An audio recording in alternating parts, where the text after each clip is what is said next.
The next stage of pregnancy will be up to 22 weeks since their period, which really is only 20 weeks since the fertilization process. So we'll go ahead and watch that video.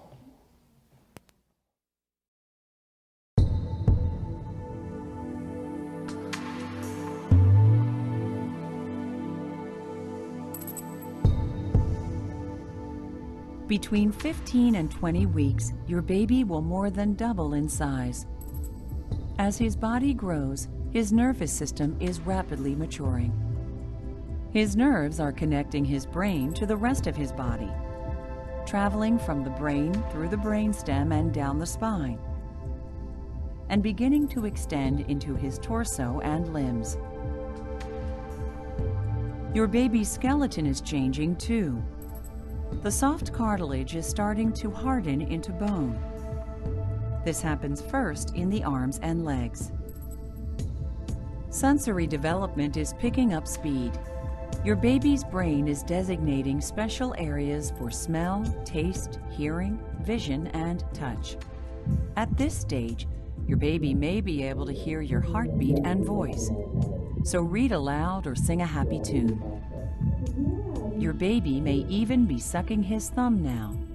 At about 18 weeks, you'll start to experience one of the most exciting parts of pregnancy, feeling your baby's movements. His flexing arms and legs may feel like gentle flutters at first. They'll become even stronger and more frequent in the weeks ahead. At 20 weeks, your baby weighs a little more than 10 ounces and measures about 10 inches from head to heel, about the length of a banana. This week is a big milestone, the halfway point in your pregnancy.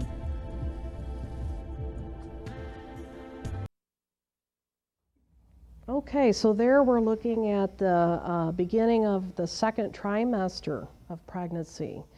And as you notice, this baby is getting much larger, being more active, developing what's already gotten started in the first trimester, just being more enhanced.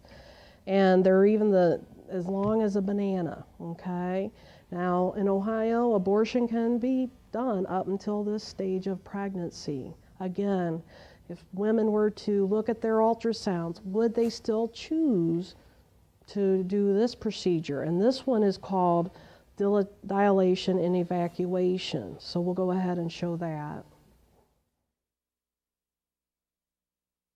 For second and third trimester abortions, the most common procedure is dilation and evacuation, or D&E.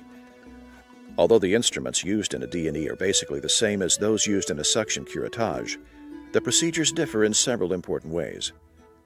First, because the fetus is considerably larger at this stage of pregnancy, a greater degree of cervical dilation is required. This dilation is accomplished in multiple steps, which means that most D&E abortions take more than 1 day to complete.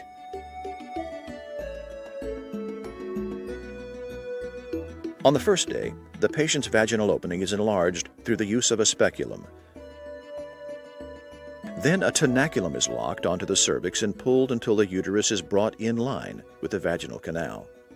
Next, the cervical dilation process begins with the insertion of a compressed seaweed product called laminaria.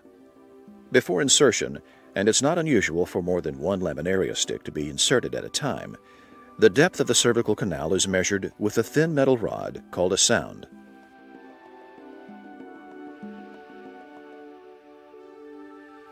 Once that's done, forceps are used to insert the laminaria and place gauze over the mouth of the cervix.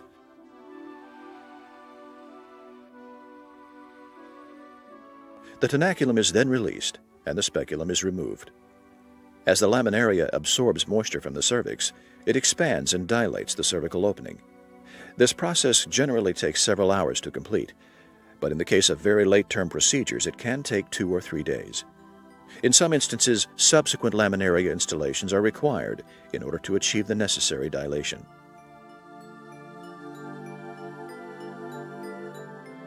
After the stage of the dilation process has been completed, the speculum is again inserted and the gauze removed.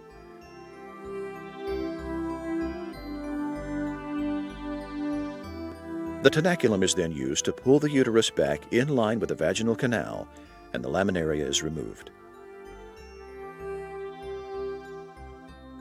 Next, greater dilation is achieved with the same progressively larger cervical dilators used in the suction curettage abortion.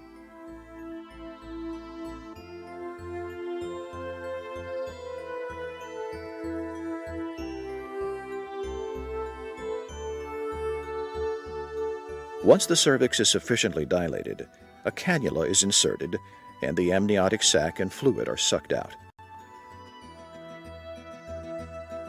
Even though the cervix is far more dilated in a D&E than in a suction curettage, the fetus is so much larger that it must be dismembered inside the womb and removed in pieces.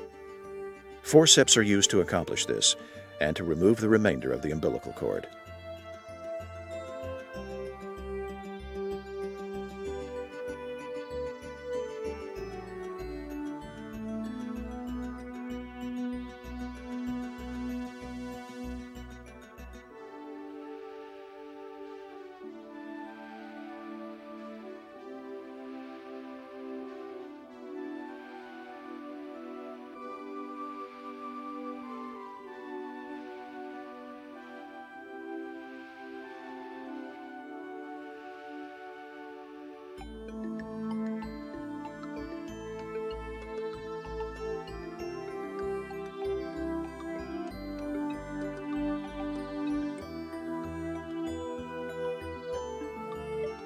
After this process has been completed, a curette is scraped along the inside wall of the uterus to dislodge any remaining tissue or placental matter.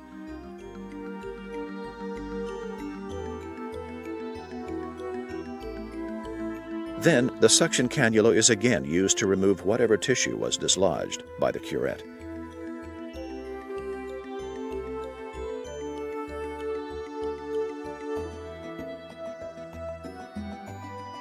When the uterus is empty, the tenaculum is released, the speculum is removed, and the procedure is complete. Okay, so now we're looking at the dilation and evacuation process that even in Ohio this procedure can be performed up through 20 weeks of pregnancy. And so what we do is, as we're counseling with these clients, that we have materials or visual aids on hand to make sure they understand fetal development. This is called the first 9 months. So in here it goes through, depending on how many weeks along she is, we would look at that and discuss, what's going on there with the fetus. And then, of course, this is called Before You Decide, and this has the, depending on how far along you are, it tells you what procedure would be performed, just as we're going through them right now. So it's, a pretty helpful tool for a lot of folks to go through with the client, okay? Because again, we want to make sure everybody's informed, because many women who've had abortions, when they think about it later or look at fetal development stuff like this, they're like, nobody told me this was going on. If I'd have known that, I wouldn't have done it.